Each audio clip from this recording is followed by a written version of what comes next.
کیا آپ جانتے ہیں ہمارے نبی پاک صلی اللہ علیہ وآلہ وسلم کے پاس کتنے گھوڑے تھے اور ان کے نام کیا ہیں؟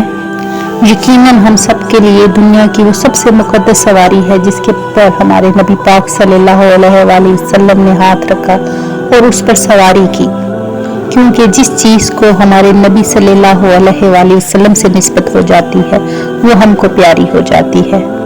تو ہمارے نبی کے پاس 9 گھوڑے تھے جن پر وہ سوار ہوئے تھے اور ان کے نام ہیں: نمبر 1 ثقب،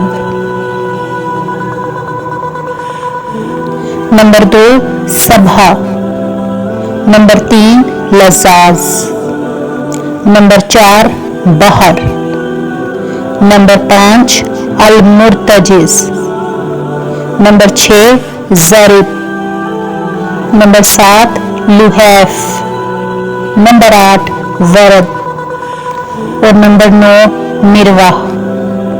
یہ وہ 9 سواریاں ہیں جس پہ ہمارے نبی پاک سوار ہوئے تھے۔ اس کے ساتھ ایک اور بھی سواری ہے جس کا نام براق تھا، جس کے اوپر نبی پاک صلی اللہ علیہ وآلہ وسلم نے اس جہاں سے اس جہاں کا سفر کیا۔ کمنٹس میں سبحان اللہ ضرور لکھیے گا۔ اللہ حافظ۔